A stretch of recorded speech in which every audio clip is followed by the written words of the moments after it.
The Spin-off Podcast Network.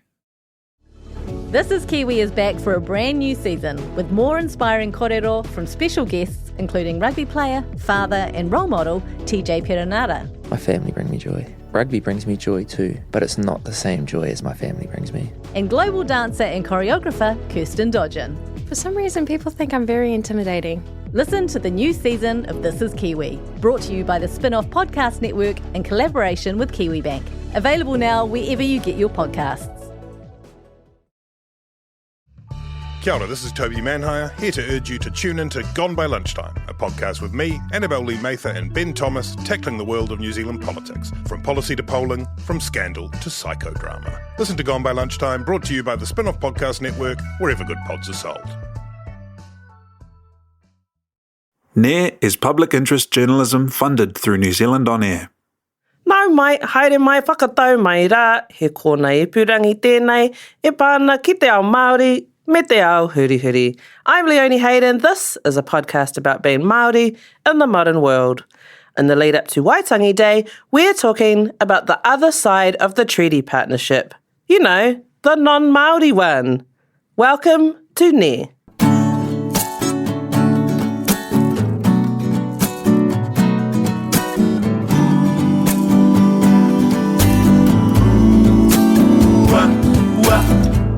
Hoki mai anō, welcome back to our first show, Te Taurua Mano Rua Takau Mārua. On today's episode, we have for the first time, and let's be honest, probably the last, non-Māori manuhiri, Tawiwi manuhiri, and that is because we're talking about the other side of the treaty partnership, not the Māori side, but the Crown side. Yep, there's two teams in this sports game, in this hearty game of sports. I don't know enough about sports to do a sports metaphor. But we know that Te Tiriti was first signed on February 6 in 1840 by rangatira from some, but not all, iwi Māori and representatives of the Crown, including William Hobson.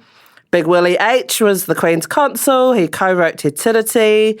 And it was this covenant between Māori and Queen Victoria that allowed British immigration to Aotearoa. We now know that the conditions of that document weren't upheld. Instead of cohabitation, the Crown decided to conquer and usurp. Iwi and Hapu have spent decades and decades trying to get this document to stand up our claims to our whenua and our citizenship, even though that birthright predates the Crown by many centuries, and to use this document to right some wrongs. But largely, those conversations are between Māori and the government, public servants, lawyers, so many lawyers. But what does Te Tiriti actually mean for our non-Māori citizens? What are their obligations? What are their rights under Te Tiriti? Tangata Tiriti is a term that has been in use for a while that describes everyone who lives in Aotearoa that isn't Māori or tangata whenua. I personally like this term a lot. To me, it describes someone who is part of this place, someone that has obligations to it and to their fellow citizens, but it respects that there are different ways of belonging to these lands. And so today we're chatting with two Tawiwi Tangata Tiriti who embody those values, who self-identify as Tangata Tiriti.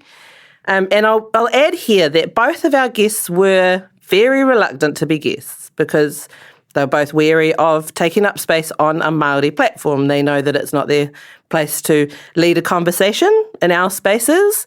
And that's what makes them, great friends and allies. However, as a Māori woman, and I'm sure my co-hosts agree, I'm actually really curious about how they see the world and about their message to other Pākehā and Tauiwi. Kind of like a David Attenborough kind of vibe as well, the Tauiwi ally in their environment. So we invited them here, we cajoled them here, we hereby release them from their whakamā. Be bold, say what you need to. It might be your only chance. So stick around after the break. Te Kuru will be talking to writer, filmmaker, fellow podcaster and excellent person Julie Zhu about her work with the group Asians for Tino Rangatiratanga. Then Te Kuru, Meriana and I will be joined by producer Lillian Hanly to talk about her unique whānau and what it's like growing up in both worlds as Pākehā. Hei a kua nei, see you after the break.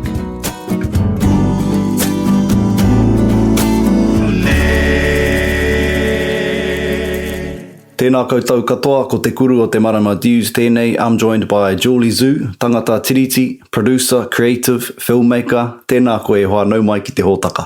Tēnā koe hoa. Nā, hea tō whakapapa, paku kōrero whakapapa. No hea koe, tell us about yourself.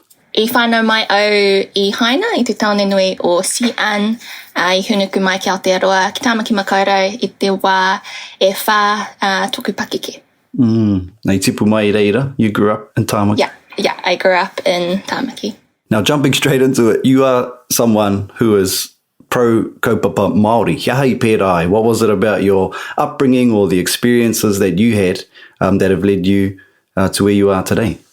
I think it was first learning te reo that led me more into wanting to understand more about te ao Māori, and after that, issues of kaupapa Māori and the wider issues that affect ngai Māori. So, yeah, I think I had always been interested in te reo, like even at primary school, the waiata that you learn and just the little kupu, I always remembered that. At intermediate, I had this teacher who would make us do a karakia at the start and end of every day. Even though she wasn't Māori, she was Samoan, but she just normalised that for us. And then I tried to learn when I was at high school, but just didn't get very far. And then at uni, I tried again to learn and ended up doing a diploma of language. So at first it was just the reo, like I just thought it was an interesting language to learn and didn't really understand any of the history and the wider impacts and stuff. But I think through learning te reo, you understand more of the perspective of a people and even concepts of like land ownership, like what that means from a Māori context versus a Pākehā context, all these differences. And I think around the time of uni, I was also learning more about systemic issues, issues of race, indigeneity, and I started learning more about colonisation and the impacts of that is still ongoing today. And after that, started moving a little bit towards activism through meeting up with other people who were similar to me, like grew up Asian and had a particular experience focusing on that part of our identity.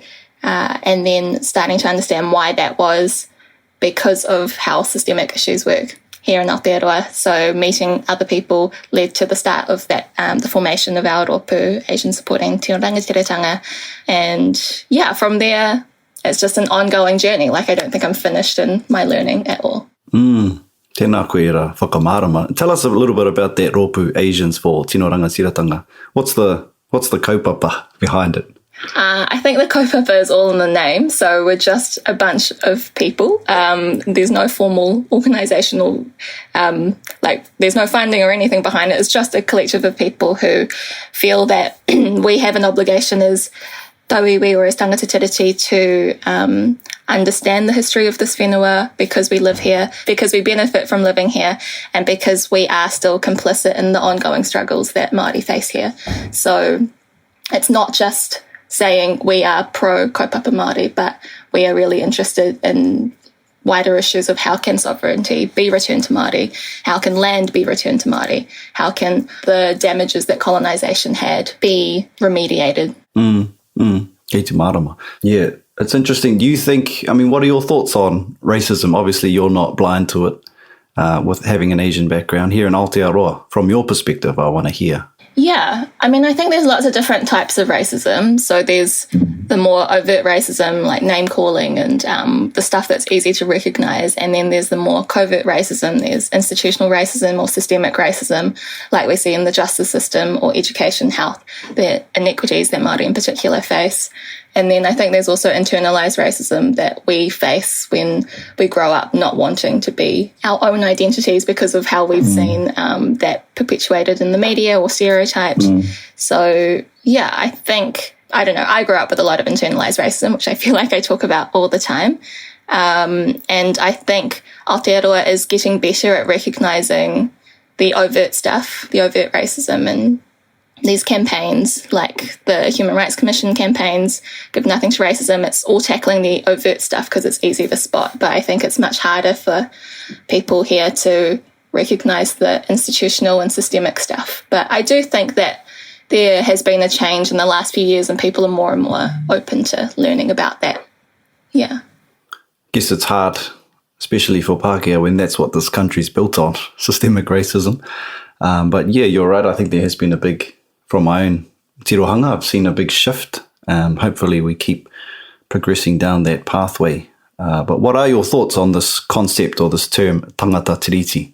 Yeah, I think the term is a good way of reminding people who aren't tangata whenua that we're here because of Te Tiriti, that this is the first immigration document of Aotearoa, and it gives us a right to be here. And within that, we need to really understand what it means, and not, because I think people often talk about the principles of Te Tiriti without understanding what the articles actually say, and especially the point that Māori have sovereignty, and that was never ceded.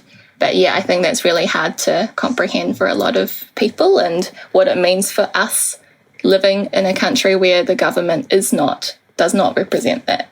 What are the milestones? How do you describe to someone who's new to the concept of Tangata Tiriti what they should be striving towards in order to embody that identity?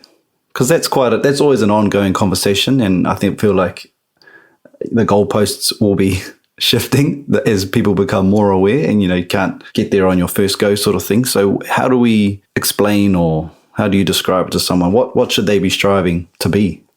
I think that word ongoing is the point of it, that it's not a point that you get to, but it's always ongoing. And I think your metaphor of the goalposts will keep shifting. I think that's a good thing. Like, I think we should be pushed to be better and better as the definition of what a good tangata tiriti, whatever that means, does change. Like, I don't think it's an end point, because I think I'm still learning, and I think I'm still making mistakes and not doing what I could be doing better.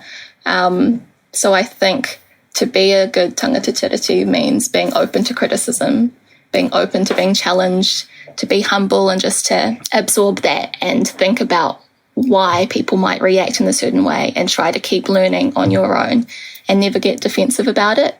Because I think it's really easy to be defensive when you're like, I'm trying really hard, why can't people see that? But it's just taking a view of like individualism, like thinking about your own impacts, as opposed to how is this reflecting an ongoing society-wide change that can lead to something really good later. Yeah, so I think it's just the ongoingness. Yeah, I always crack up. A lot of it's online, because people haven't integrated or found points to engage with real community in real time, and there's always this urgency sometimes from newcomers who are like, "Yep, I'm here now. Let's solve this," and it's like, "Oh, well, this is over 200 years, in the making." So just have a seat and let's ride it out. What do you think about, you've talked about te reo as being one of your pathways to decolonization, if you like, or, growing awareness. And what does that mean to you, te reo? Hea hei ngākau nui ai koe ki te reo. Why are you passionate about it? You have an obvious love for te reo, and in our many interactions I've seen that, and that's one of the characteristics of you, I think, that is so strong in terms of your Tangata Tiriti identity. And so what does it mean for you, te reo? Yeah, I think the way I look at te reo now is quite different probably to how I looked at it a few years ago or when I first started. But I really see my journey of learning te reo as like a huge privilege now, because I recognise how few Māori get to have that opportunity. Or, we've talked about people we know who have to take a whole year of their life out and pay huge fees in order to reclaim what should just be natural. And I really see how much, that it's a privilege for me to have learnt earlier on, when it was more accessible in a way for people, because now there's been this new wave of everyone wanting to learn. And I think one element, like I often say that when we do our workshops, our ASTA workshops, and we do a final circle and we talk about what is the next steps that people want to do to take this journey further. And so many people talk about wanting to enroll in te reo courses, and then we have a big conversation about, is that the most appropriate thing, and how is this benefiting you versus others? And it's hard. I feel like it's hypocritical for me to say, but I feel like one thing I want people to be aware of, tangata tiriti or non-Māori to be aware of, is just how much space we can take up in these arenas when there are still so many barriers. And I know you and I have probably actually talked about this and had our little disagreements, or not disagreements, chats about this. Which there are lots of viewpoints to this. And it's not saying that non-Māori shouldn't learn te reo, but I think the main point is always acknowledging what a huge privilege it is and making space where possible, supporting the reo journeys of others, never boasting about how much you have. And that's something I'm always aware of. I never want to make people feel bad for not having had access to something that I had access to. And I know in the past I've seen comments or people have said things like, yeah, you make me feel whakama for not having learned. Like I've seen that sort of phrase be said. And I hate that I've created a scenario where someone had to feel really bad about that. And I can empathise from a perspective of still not being able to speak Mandarin very well either. So anyways, that's sort of how I view te reo now, which is not in a, not like a super negative sense, but just more of a sense of duty of passing that on and making it easier. And yeah, I think if non-Māori want to be learning te reo, that they should be championing more resources for reo education so that they aren't taking those spaces away. No, awesome, kōrero. It is about access now, isn't it? About access and being inclusive of Māori to have access to their own reo. And I think there's a lot more kōrero around it these days because of this huge growing awareness and keenness for non-Māori to learn te reo. I think it's more of an issue now than it ever has been. So I think we're just going through those motions and we'll figure out some sort of rautaki. I've certainly got some ideas around how we could do it, and we'll see that change hopefully, sooner rather than later. But e mihi ana kia koe, I roto i au mahi, tō whai te reo me tō tū hei māngai, mō ngā Tangata Tiriti, e tū ana hei Tangata Tiriti. So yeah, tēnā koe i whai wahi mai ki tēnei hōtaka, te hora mai, te whera mai o whakaaro, no mātou o ne te whiwhi. Just thank you e hoa for your time and everything that you do with your rōpū and in your own mahi as well, having these conversations, sometimes awkward conversations, but these things that Aotearoa really needs to just face up to and figure out. So thank you again for your time and your mātauranga. Oh, e mihi ana kia koe, kia koutou, ko Leonie, ko Meriana, mō tēnei hōtaka, rawe rawatu.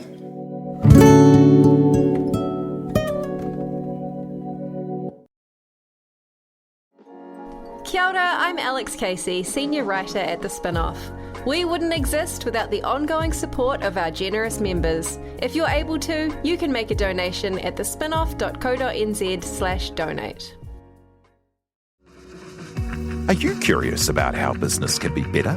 I'm Simon Pound, and I host Business is Boring, a podcast where I kōrero with some of the most interesting people in entrepreneurship, commerce, and making things happen. Tune in to Business is Boring every Tuesday, brought to you by the Spin-Off Podcast Network in partnership with Spark Business Lab.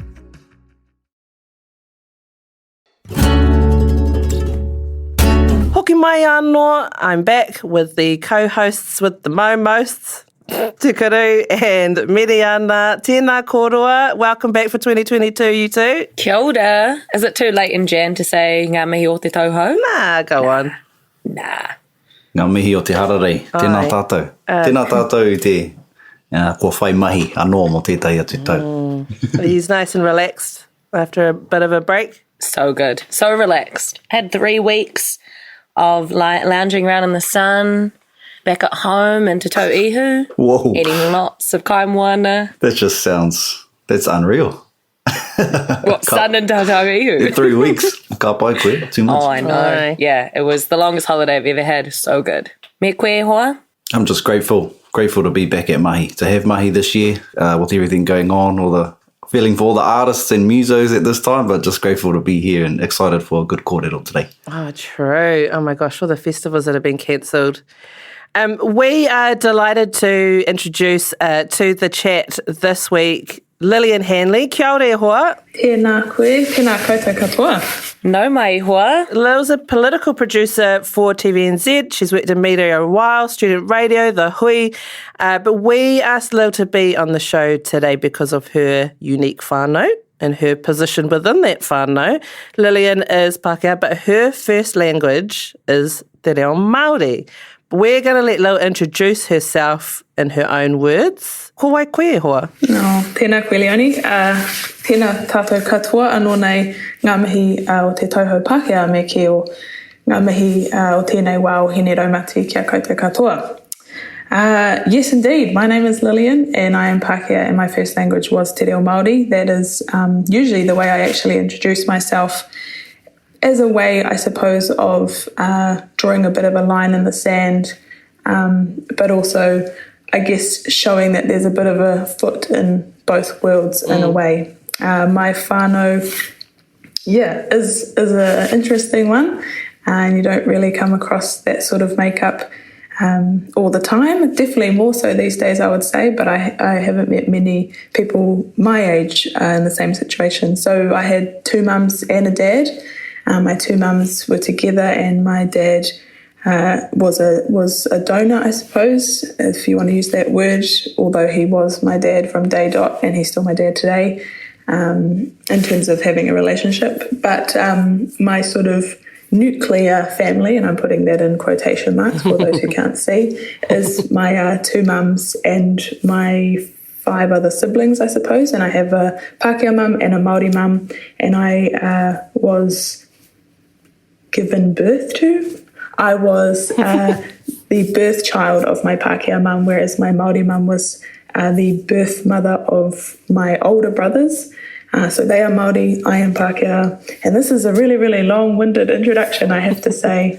But it kind of goes to show that there is a whakapapa difference, perhaps, between me and my siblings who, yes, are all Māori. Kia ora.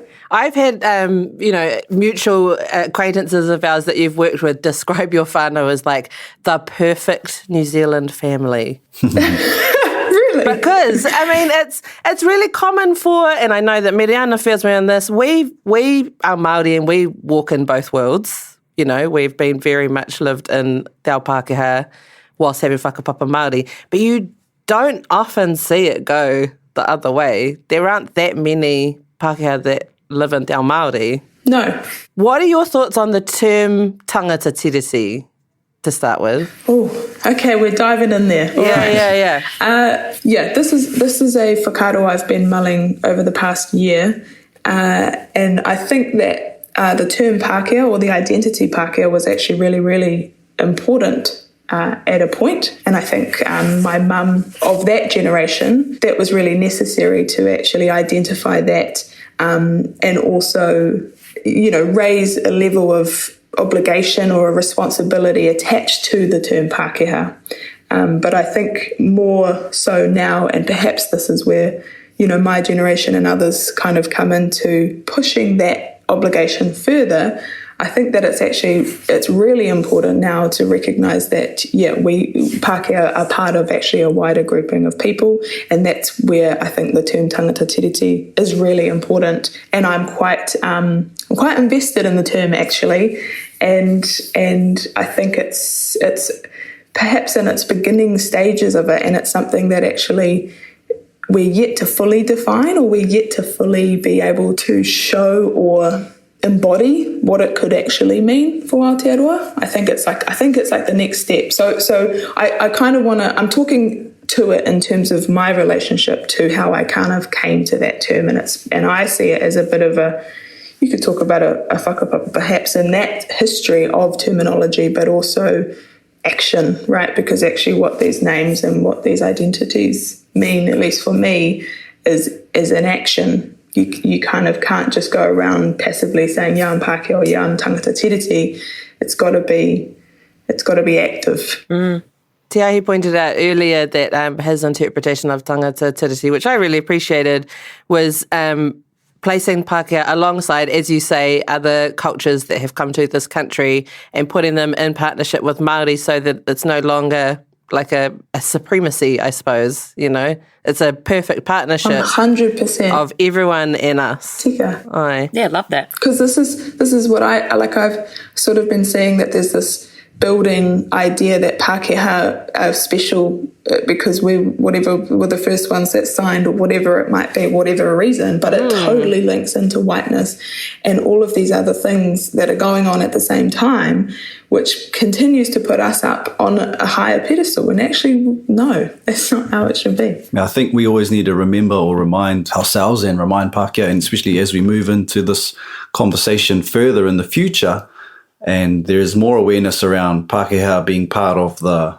non-Māori rōpū, but that Pākehā, in my view anyway, is still what they have in common is the privilege I feel as the most privileged group who benefit from colonisation. And over time we might see that change as, you know, more, probably not with borders closed, but as people move and shift around. But at the moment, I still feel like Pākehā definitely are complicit in furthering that superior hierarchy that has been there since the arrival. So, but yeah, I hear what you're saying, Lillian, that we have to, it's a tricky conversation to navigate. And me, I'm still can't get past the term Kiwi. We're talking about Tangata Tiriti, and I keep thinking about the term Kiwi. And I was wondering whether or not to talk about it in this kōrero, because to me, that's the identity that non-Māori certainly are striving for. And it's a term that's very much removed from from Te Tiriti. And I feel like it'll take some time before this term Tangata Tiriti is adopted with that same aspirational value that Kiwi has sort of... If Tangata Tiriti is the sort of politicised term, then Kiwi is the commercialised buzzy bee swan drives. Like, it's all the really superficial stuff that makes up non-Māori or Pākehā identity. Totally stripped of any responsibility, any obligation. Aye. That's where I'd put the passive and active, right? You can easily tap into this identity of Kiwi without doing much, whereas if you're going to engage with Tangata Tiriti, and I really appreciate what you say there, Te Kuru, like it's going to require some shifting of power, but also just shifting of ways that we engage and that we think and that we acknowledge. And if we're going to be part of that wider grouping of peoples who are in relationship with Māori, we're at the moment, it's not an equal grouping. And so, a lot of work to be done. Tina Ngata wrote a really good piece about Tangata Tiriti. And in that piece, she sort of asked, we don't need tauiwi to be Māori, to be Tangata Tiriti. Like, obviously, we'd love you to understand our deal because that's an insight into who we are. But we don't need you to be Māori. We need you to be good Tangata Tiriti.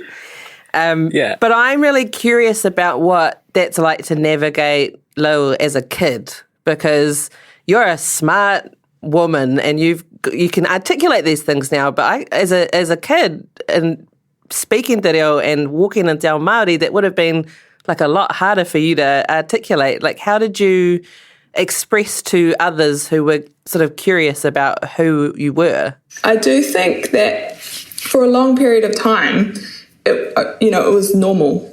Speaking te reo, being in that context, it was very, very normal to me. And I don't think that there was I don't remember any kind of key moments where that was questioned or where I was, in terms of being treated differently. Of course, there were sort of lines drawn and that sort of thing, but in the wider context, it wasn't something that I necessarily had to navigate. I think that my parents were very, very clear about who we were and what we were doing and why we were doing it.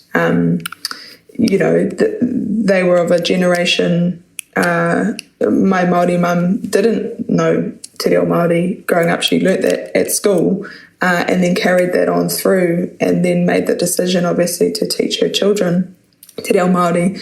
And also my brothers, being Māori, went right through kura, and now we've got mokopuna in the whānau, whose first language is Māori again. So there was there's a journey in that, I suppose, and I don't really want to speak too much to Mum's story because that's her story, but there was a conscious decision, and that was that when we were younger, And also my Pākehā mum, I will say, was really, really clear with me that I was Pākehā, and also telling me that that was not necessarily a bad thing, right? There's obviously connotations out there, stories about how that's been a bad thing, but she was really clear about who we were and where we came from and how that linked to Aotearoa, how we came to be here. I do think there was probably a bit of a turning point in high school. This is just probably one of my early memories where I can really clearly state that there was that difference, and I think it's just a useful story to tell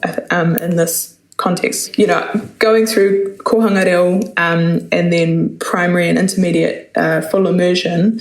At high school, my parents made the decision that my brothers, they went to Te Kura Kaupapa Māori o Waitangi, but given that was a kura, I wasn't going to go there. I ended up going to Auckland Girls Grammar School, and then there was a Māori unit in Auckland Girls Grammar School, but there was only a limited number of places. And so again, my parents decided that I would go into mainstream as a Pākehā person because it wouldn't be right to take up a space that a Māori young wahine could have taken in that unit. So that was my first experience of mainstream, again in quotation marks, schooling, fully in Pākehā, of which, I could speak and engage in, sort of being able to, do both by that point. But it was a shock. Like my mum talks about saying, she would tell me that I used to come home really sad. Like I was really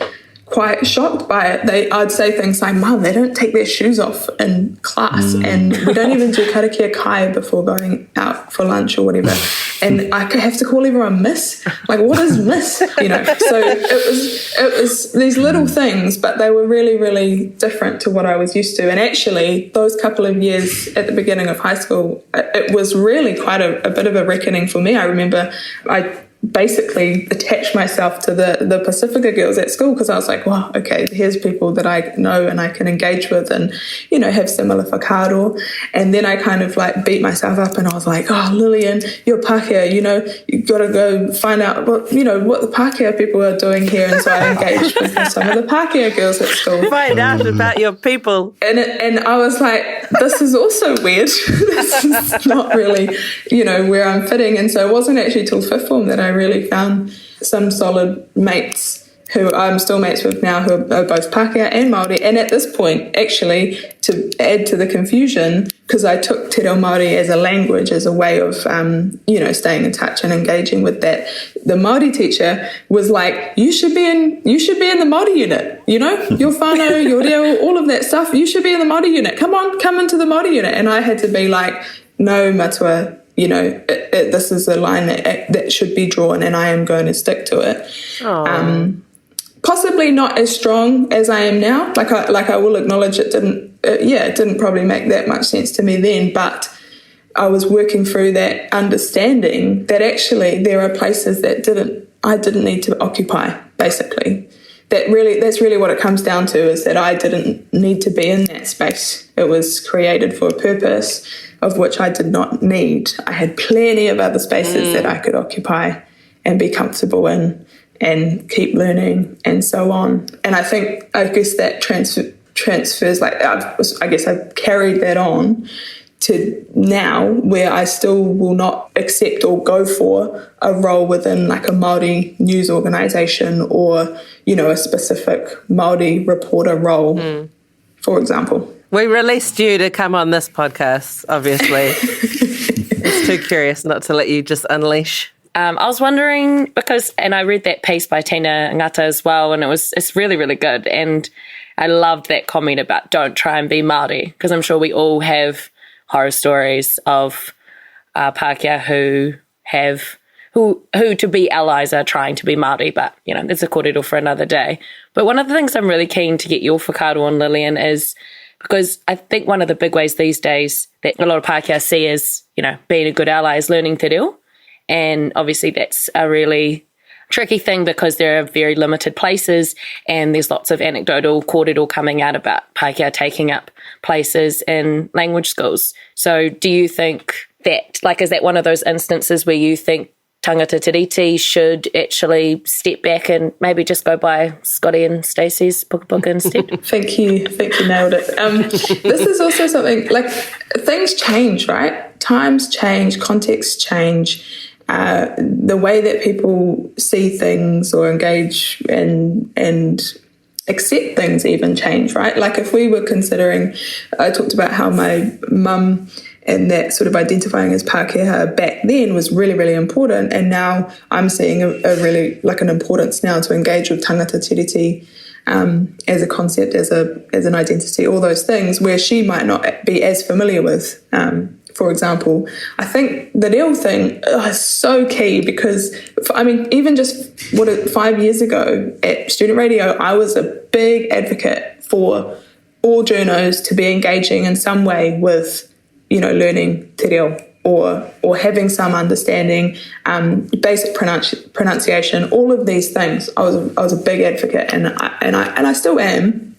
Especially for those who work in media, because it's such a massive, broadcasting to our people, all of those sorts of things. There's many responsibilities that come with that, and the least of which you can do is be able to say our names right, 5 years ago, though, I'm a little different as to how we go about doing that, because like you say, classes are full, and I will never change this opinion, probably, that first and foremost, those classes should be filled by Māori. It is their language. It is their right to be able to access that, and to also be in safe places while going through the process of learning, because there's also a lot of, challenging, emotional, there's mamai that is attached to all of this that Pākehā do not carry, and therefore can go to these classes with very little, emotional or otherwise things to be reckoning with. You're not, you're not just learning a language. There's so much more to it than that. And so, first and foremost, I think that you need to be checking as to whether you are taking up somebody else's space. And it just goes for so many things, but reo is a great example. And I think the best thing you can do is, start by buying or accessing free resources that are not taking over somebody else's opportunity or otherwise. And then also just acknowledging, I just want to say a point on this, because actually, Pākehā weren't really a big part of revitalising the reo. Māori have got this, Another thing about not being Māori, but being good tauiwi, being good Pākehā, being good Tangata Tiriti, Māori have got this. They don't need us. What we need to do is, of course, support that, and out here being like, we're sorting our own stuff and we're doing our own thing, and we can carry that and do that without impeding them, then that is obviously the best thing. Because also I hate the fact that Pākehā gets so much praise for having, some reo on the TV or whatever it might be. There's so much praise that goes to Pākehā when I think there should be some acknowledgement for Māori who are also going through that process. Anyway, that was, I'm done now. Kia ora, hoa. Yeah, tautoko tēnā. Ka te mahi noi ki a koe, hoa. Thank you, Lillian, for coming on ne. I found that really interesting. I feel like we could keep going for a while. I know. I say that every week. To our tauiwi listeners, our Tangata Tiriti listeners, I hope that was interesting and informative for you all, that there were some lessons to take away from that you continue to talk to each other about these things. And as Lil says, Māori have got this. We do our dues in our spaces. And now we're really keen for you guys to make your spaces, to discuss these things in your spaces, and to get stuck into the mahi of being good Tangata Tiriti nation building people. That's us for this week. Find us on wherever you listen to your podcasts, Spotify, Apple Podcasts. Find us at Instagram, Ne Te Ao Māori Podcast. Huge thanks, huge mihi to Te Aihe Butler, our producer, this week and every week. And we are going to see you guys again in a fortnight. We'll see you soon. Hei a koa nei, hei kōna.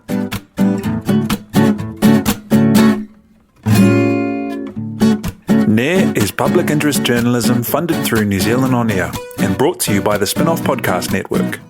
It was hosted and researched by Leonie Hayden, with Te Kuru Jews and Meriana Johnsen.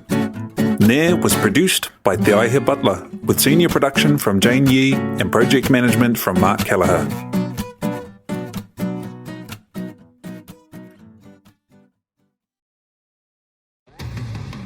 Do you find it hard staying optimistic with all the financial news in the media? I'm Bernard Hickey, and on my podcast, When the Facts Change, I'm here to help you navigate the ever-changing landscape of economics in Aotearoa. So join the conversation every Friday on When the Facts Change, brought to you by the Spin-Off Podcast Network in partnership with KiwiBet. Kia ora e te iwi, Te Aihe Butler here, podcast manager at The Spin-Off. If you enjoy listening to our podcasts, consider supporting our mahi by signing up to become a Spin-Off member at thespinoff.co.nz/donate. The Spin-Off Podcast Network.